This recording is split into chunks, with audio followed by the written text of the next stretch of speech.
Everton rero irareka akavuga ati ukuyeho izi za Chelsea za Arsenal za City hagasigara iyi table yacu iri mid table irimo za Brighton irimo za Aston Villa za Newcastle natwe twakwipima tugasunika ni equipe nkuru ifite ibikombe 9 buriya yo na Arsenal zirakurikirana Arsenal 13 Everton 9 ni equipe itari ahantu habi ku buryo amanota 3 no kuri tableau no kuri morale yabo yagira icyo basunikaho usabwa ibindi wenda birajyana na team news tureba ariko context ni iyo ngiyo Everton irasunika nguriye ko yabona sport muri conference cyangwa muri Europa League Arsenal igomba kugaruka gutangira gutsinda imikino byoroshye ikanamenyana mu mwanya wa arakoze cyane Antonio kudeza irushanwa ry'uyu mukino wa Everton byanga yuko n'uri still nako tubitekereza aha ngaha yewe ndetse nari London go ku ikipe ya Arsenal barabizi neza ko match bakoze kuri match ya Wolves reka mbyite ngo afite ide n'iyindi yako rya performance kuri match indi kurikiye nk'ingi ya Everton yego no sasa rero Everton yatakaje abanya Senegal bombi Idriss Ganage nunge mu wawinga bezanye nemera yuko sofa kare muri Premier League aho ngayo tugeze ku munsi wa 17 iri man ndiye mu ya Senegal arimo beza pe bifite umupira ku kirenge kandi ubona ko aranihuta no gutsinda aratsinda ibitego Kieran Dewsbury-Hall umungu ukina hagati mu kibuga wavuye mu ikipe ya Chelsea nawe aravuga ko ataza gukina uyu mukino bitewe n'akabazo afite kakana batatu bose bo hagati y'igice gisatirana undi washidikanwagaho yari Jack Grealish ariko nahoze mbonye akanya gato da Athletic tubwira yuko we yagarutse aza kuza gukina iyi match Everton ifite ingufu zagarika Arsenal kuri munsi ekipe ya Everton umwaka ushize ni ikipe yagoye ikipe ya Arsenal cyane kuko umwaka ushize zaranganyije match ebyiri yaba home and away zaranganyije ariko ekipe ya Everton bijyanye n'uburyo David Moyes akinamo ubona yuko akina umukino ugoye wo kudefanda cyane cyane niyo yahuye n'amakipe akomeye nk'aya ngaya ko kimwe mu bintu afite ni cyitwa defensive solidity ni umuntu ukunda kudefanda cyane agakora ama mid block agakora ama low block ku buryo nyine iyo yahuye n'ama equipe akomeye biragorana cyane kumwinjiza igitego abantu wenda match baheruka kureba ni match ya Manchester United nubwo United utagereranya n'ikipe Arsenal ariko ubona yuko ikipe Everton irirayinga cyane ku kintu cyitwa defensive solidity uko byagiye binayifasha cyane no mu gihe yendaga kuba yamanuka ubona yuko ku kintu cyitwa defense baba bahagaze neza iyo bahuye n'ama equipe akomeye ikindi ni ikipe igira directness ni ya kipe ikina umukino wihuta cyane ntabwo bakina pasi nyinshi mu Arsenal ibikoro cyane cyane urabizi iyo bafite uriya musore wabo iri Mandiaye ndetse na Jack Grealish uretse kuba ari abakinnyi b'ababara b'abatekinisiye ariko nicyo kintu cya directness barakigira cyo gufata umupira ko mediane yaba Idriss Ganage wari uhari n'umukaseri ntago ari umuntu ukunda gufata umupira ngo agumane cyane agira ibintu bya directness byo gukina ama long balls buryo ikipe Everton ishobora kugutsinda igitego itakoze passe nyinshi ibyo rero bikanjyana ku ikipe ya Arsenal ekipe Arsenal akakanya nifite defense za muri Premier League kuko imaze kwinjizwa ibitego 10 byonyine mu mikino paraporo y'abandi yego ikaba n'ikipe ya kabiri imaze kwinjiza ibitego byinshi ubundi ku ikipe itwara Premier League nkuko twagiye tubibona mu myaka 5 cyangwa 6 ishize ntago ikipe ishobora gutwara championnat yarakinnye ikagira dominance yo ku rwego rwo hejuru ngitsinde match 38 zose yarakonvense harimo match zigorana kuko nk'uburyo ejo bundi ekipe ya Wolves yagoye ikipe Arsenal buri muntu wese yarabibonye ariko navuga ngo hariya nta munota yarakwiye kubonwa ku ikipe Arsenal kuko bari bamaze gutakaza match y'ikipe ya Aston Villa akenshi utakaje match nk'iriya wari umaze match nyinshi utsinda hari igihe bishobora kukwangiza mu buryo buri mentally niyo mpamvu iriya match iyo abari match yari ikomeye wenda bari buhure n'ikipe iri mu makipe 4 cyangwa 5 ikomeye byashoboraga kugorana ariko ibaze ko wari umaze imikino myinshi utsinda ukaba warabonye uburyo abakinnyi b'ikipe Arsenal basa nkaho batakaje icyizere cyane concentration kanu kagabanutseho rero match nk'iriya bagomba kuyitsinda uburyo ubwo ari bwo bwose match yabagoye yabitabagoye nicyo kigaragaza ikipe imaze kuba nkuru nkavuga ngo mu buryo bw'imikinire Arsenal si ikipe iramuka ifite umukino wayo fluid system ni ikipe ya attack ifite abakinnyi beza kandi noneho ikintu kikwereka ko Arsenal ari seriye cyane biragoye ko watakaza central defense muri Premier League imikino 2 cyangwa 3 yewe ngo utsinde match ngo ugi surviving Arsenal igira dominance ku mukino abakinyi bayo baba defenseur central defense yabo ntayihari ariko n'ubundi still turabona ko Arsenal bifite ijambo kuri buri match icyo ni ikintu kigaragaza ko cyo gushima mbere na mbere kuri performance yewe hakazaho noneho n'akantu Arteta amaze kwiga ko gukora rotation ubu ngubu kuba yavuga ngo Bukayo Saka ntaho hari bisa nkaho bitakimutera ikibazo cyane ko avuga ati none Madueke ndamushyiramo araza ahindura ibintu ubona ko nyine na rotation nazo zikoraho so nkavuga ngo Everton yatakaje abakinyi 3 b'ingenzi bose bakigendera bro Arsenal hari yari amanota yafite Anthony uwitwa Ernest urugeze senguye rwose kano kanya nimba ni mufana Everton kamusuzu witwa Keti Gustave ni Kate sore nagari Kate Amin Gustave Kete numva ari ry'abari ry'abagore ni nkabye ariko Kate nibyo numva ari ry'abatara utansubiza kwa gatatu urumva Everton nibyo itakaje imbaraga pe gutaka noneho by'umwariko buriya no kubura waburaganaga ariko kano gahungu kitwa Ndiyaye ikintu gakamaze iminsi kari gutanga nanga muri ikipe ya EVE ntago umuntu rwose yabirenze uko cyangwa ntago uretse mu kanya ganage tutatwamubaze twabaze Ndiyaye na Sali na Desbar Hall Sali uhise Sali ni Crystal Palace Sali ni Palace cyane ni ganage ahubwo ni gana kurasa ari ikintu Ernest avuze mu kanya gato kandi gikomeye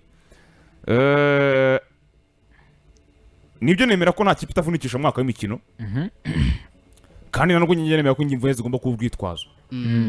kubera ko mbere y'uko umwaka w'imikino imbere y'uko utangira njye nemera ko ugomba guteganya ko izo mvune zizabaho yego naho tuvuga ni njya nkunda kubikoresha mvuga ni hari ijambo dukunze kuvuga kenshi gisubiramo n'abandi bose bari gukoresha bari umupira ngo ikintu gitwa ngo effectif noneho ngihagije sibyo icyo kintu rero ni ukuvuga ngo ikipe gifite nyine igomba kuyikunganya mu kuvuga ngo nindamuka muza Antonio nzamfite umuntu anga uzaza kumeza nk'ibya Antonio niyo atameza nk'ibyama pe ariko nuza closing gap wenda cyangwa ubuzima ni buhagarara ni buhagarara cyangwa se nyine sinumve ko mfuye birangiye ko muza Antonio igaruka rya William Saliba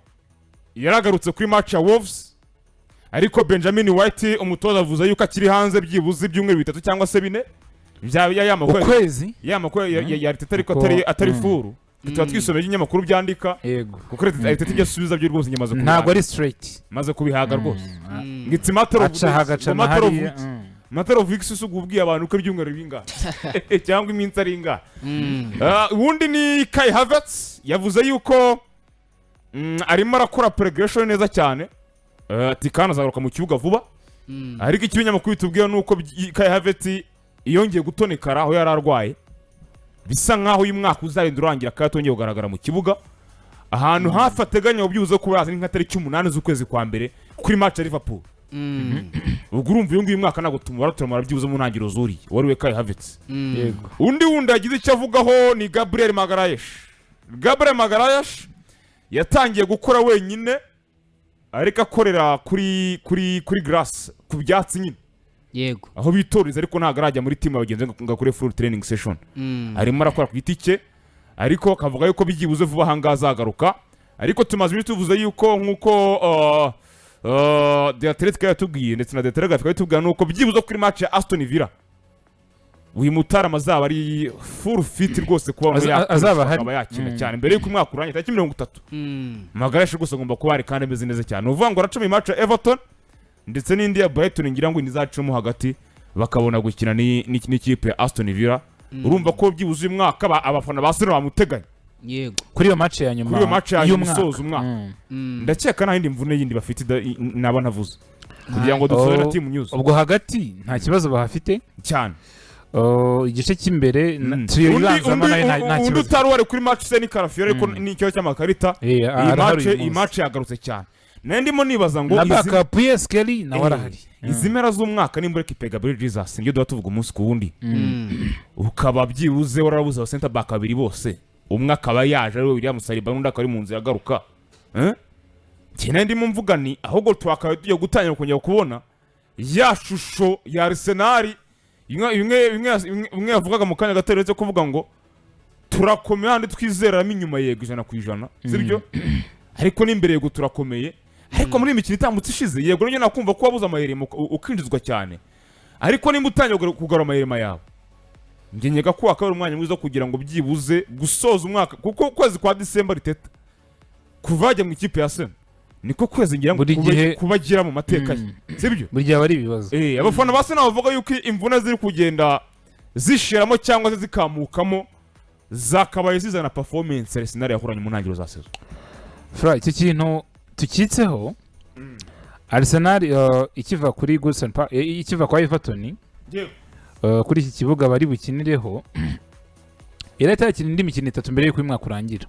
yego irakira Palace quarter final za Carabao yakire Brighton muri Premier League yakira Aston Villa njyewe navuga ko Arsenal irimo yatangiye guhumeka umwuka wo kugarura abakinnyi bayo abandi batangiye kubona iminota abandi bari kuva muri suspension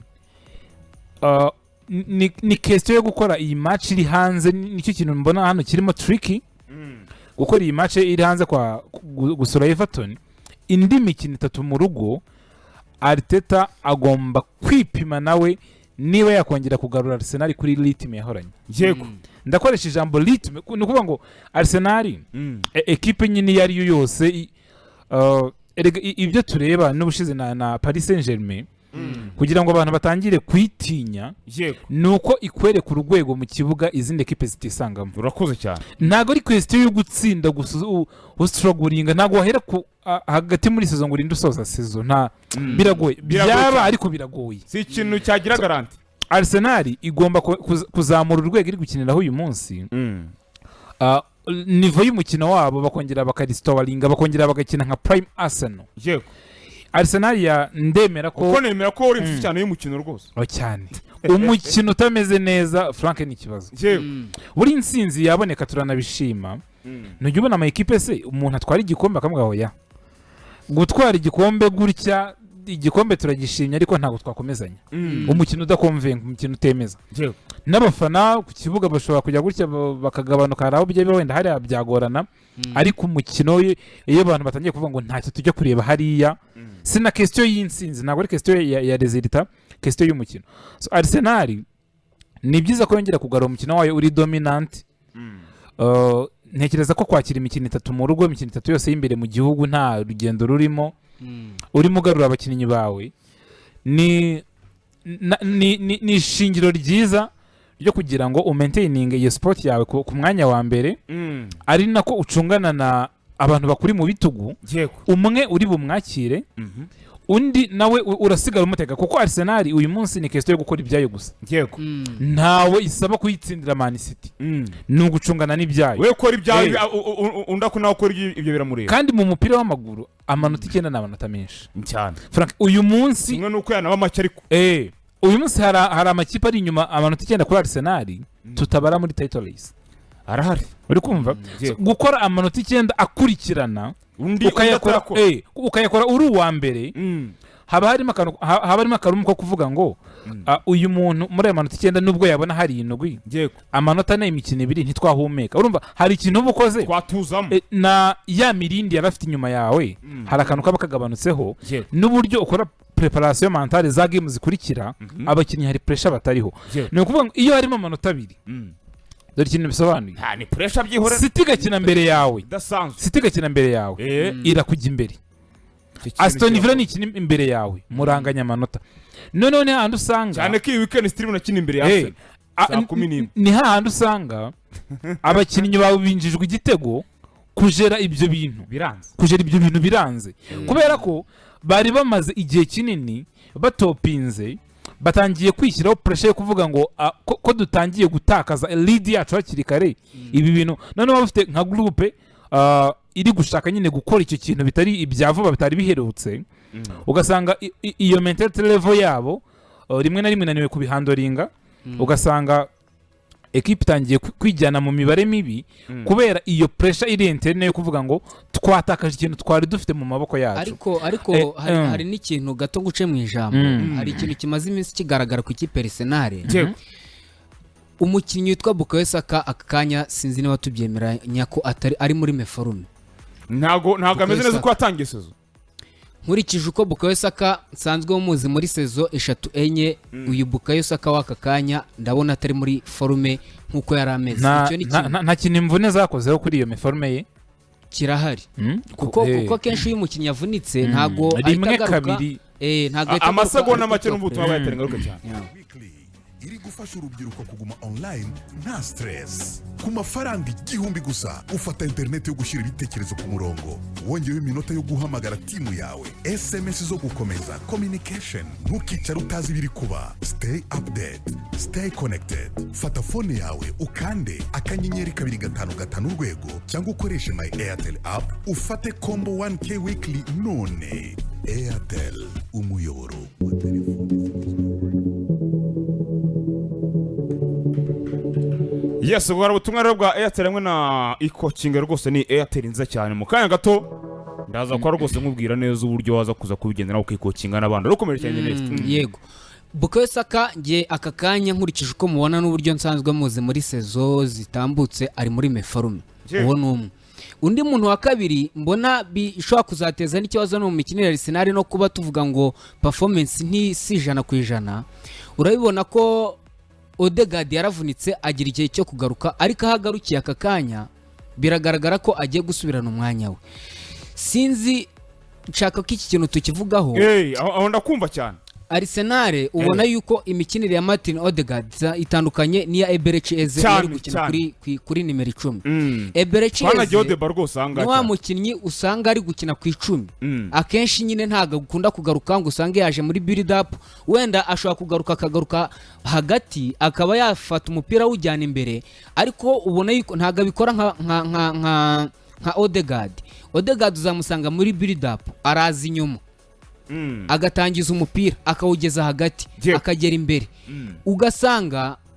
nkurikije Odegaard wo muri sezo ebyiri zitambutse na Odegaard uyu munsi wenda hagiye haza ibibazo by'imvune, ariko ubona ko atari Odegaard wa wundi wagize imibare ibitego 10 na assist 10 kuzamura. Oya baratandukanye cyane kujana. Kubera ko sinzi ubona ko Arsenal irimo gukiniramo Eberechieze ni ya kipe ushaka kugiye gukongeza umuriro cyane. Yego. Icyo kintu ndabizi ko turi abantu benshi hari igihe tutacyumvikanaho kimwe. Arsenal ubona ko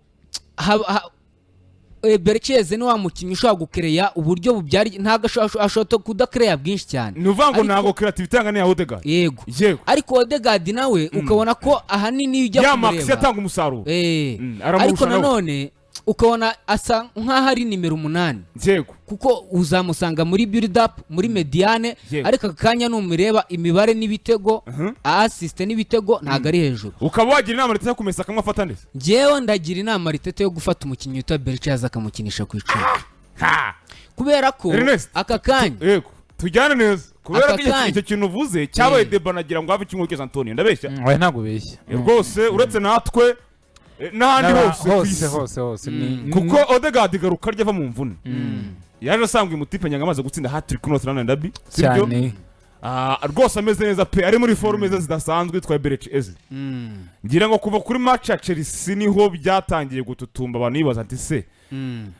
uyu Odegaard yinje mu kibuga wenda yeze match yamunaniye nibyo nta match nawe itananira sibyo. Ese ninde mwiza wo kubanza mu kibuga kano kanya? Bamwe bati ibyo nyine wasobanura nibyo benshi bahereza imbaraga sibyo. Twemera ikintu kimwe ngiye uko mbyemera ngiye singiye kubeshya. Wowe ntuca ku ruhande. Njya caho zahuye na Musanze nshaka kugera aho bita kwiraza Nyanza. Sibyo. Eberechieze ni umukinnyi mwiza pe. Fite imbaraga. Unamenyere rwose niyo pace ya Premier League uko ingufu ze abana no kuvunika cyane se nk'uyu munyanoruveje. Biratandukanye. Ni ikibazo cyo kunawa clinico yewe aranakimurusha ndabyemera kuko nimba twareba mu mboni z'umukino nka action nk'imigire 3 cyangwa se Odegaard yakabyaje gutina nk'igitego. Tugasanga muri zose nta ninga byaje umusaruro.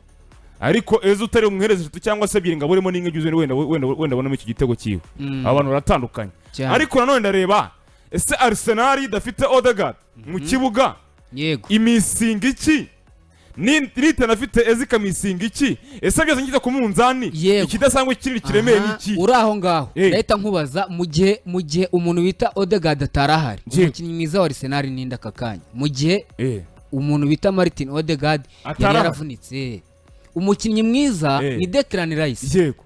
Rice turamuzi abakinnyi b'ikipe ya Arsenal bamuhimbye horse yego ifarashi kubera uburyo yihuta n'umukinnyi ugira okirete mu kibuga cyane ku ikipe ya Arsenal Yego, yari ndabyemera. gukina nka nimero 8 arirukanka agaturuka inyuma akajya gushaka umupira akawujyana imbere agatera amashoti nyine ubona ko ari nimero 8 wuzuye kabisa Typique mu wa mikinire y'ikipe ya Arsenal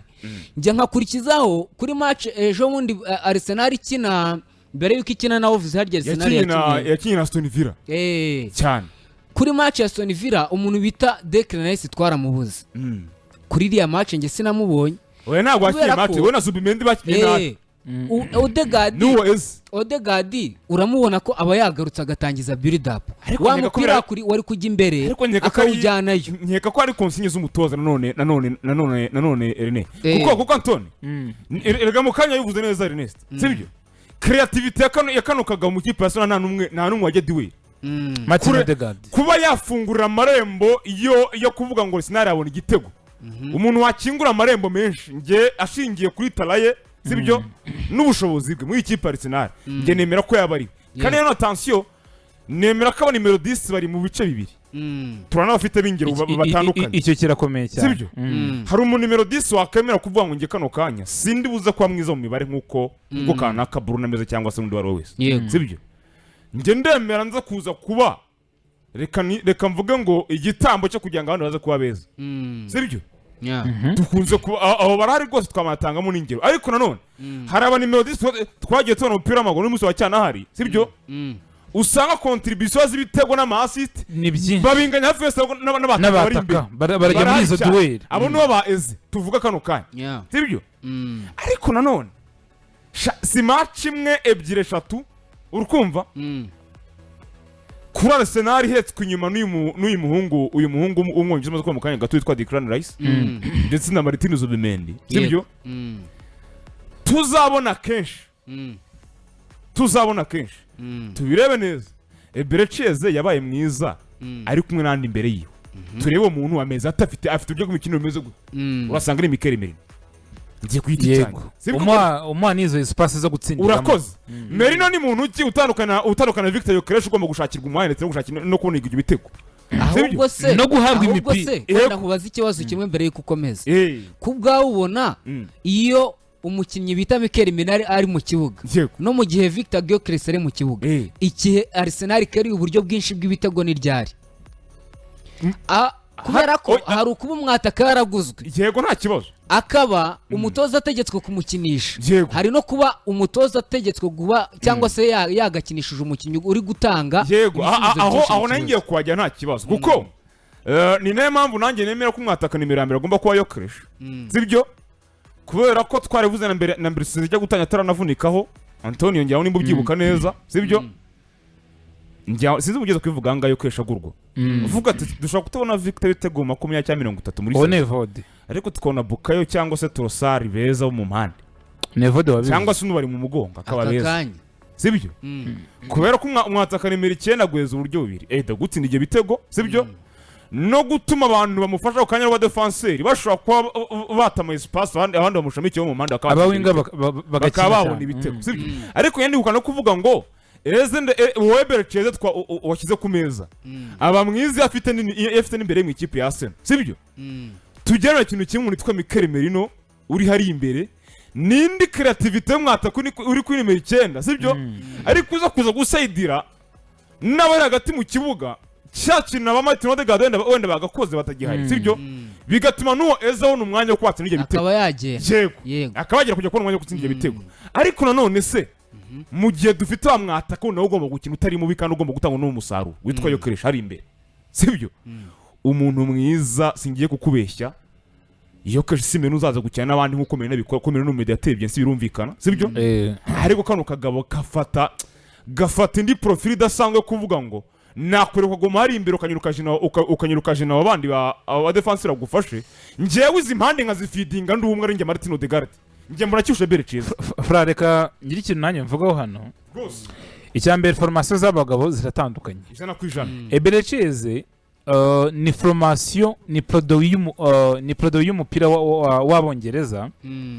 kubera ko guhera ku myaka 8 yari muri Academy ya Arsenal agenda aca mu zindi equipe za Fulham za Palace kugira agarutse muri Arsenal uyu munsi ni umuntu wa Premier League cyane izo ngufu z'umubiri naturally arazifite nyinshi umuvuduko arawufite kwihutisha umupira akagira na technique mbona arushaho Odegaard yo kuransa imipira igihe ari dipa icyo kintu wenda ndemera ko kirushaho Odegaard nawe ku mpano Imana yamwihereye wenda bijyanye no kuba forme muri Real Madrid agakurira muri system y'umupira w'Abespanyol no muri La Liga muri rusange Martin Odegaard ni mwiza mu kuremarema ikipe kuyunga akayungikanya iyo asubiye inyuma muri build up bisobanuye iki guhera wenda muri defense no gukina hagati no kugira ngo twubake igitego nka ekipe hano ntibibe question y'ama individu tugihanahane ubona ko Odegaard ari slow sibyo ntago afite na physique n'ingufu z'umubiri nk'iza Eberecheze ariko kuri technique ye n'ubwenge bwe bw'umupira n'impano ye araza asubira inyuma niyo mpamvu hari igihe tubona Arsenal idafite Odegaard gukura umupira muri defense byananiranye Odegaard bikaba ngombwa ko asubira inyuma kujya kuzana umupira kubera ko ubwo bushobozi arabufite kandi binahura n'igitekerezo cy'umukino wa Arsenal niyo mpamvu buriya Odegaard yabaye perfect fit reka mansobanura iki kintu reka mbanze nguce mu ijambo mu gihe Ebere donc Odegaard atarahari umuntu bita Declan Rice ntiyarishanyaraza umupira ntiyawujyanaga ntitwayibonaga ariko ntago Arsenal rigaye nziza gusa ariko ufite Berecheze hariya ku icumi Odegaard nawe ufite ibyo byiza atanga yongera kandi hari match no niyo umuntu wita Berecheze ahari niyo mpamvu nahereye kuri style zabo nibyo batandukaniraho ni ukugira ngo tubanze twese twemere ko Eze hari ibyo yatanga Ode atatanga Odegaard hari ibyo yatanga Berecheze atatanga niyo mpamvu iyi debut birimo akagufuka kubera ko impande zombi zifite documents zisupportinga naringeze ku muntu witwa Odegaard yarimo akorera build up yungikanya biriya bice guhera hagati muri defense n'inyuma noneho wagiye muri context yo kuvuga ngo mfite rutayizamu ukinira muri box wakaba exploiter zile espace z'abantu bitandukanye impamvu Eze na Merino baba beze bombi bari mu kibuga Mikel Merino ntago ari gisambo muri box niyo buriya yagiye muri equipe nationale ba Ferani baramine baweza nubundi nabo baratsinda ariko nawe ku bwenge bwe bwo guhagarara na clinical finishing ye ibimugeze arabitsinda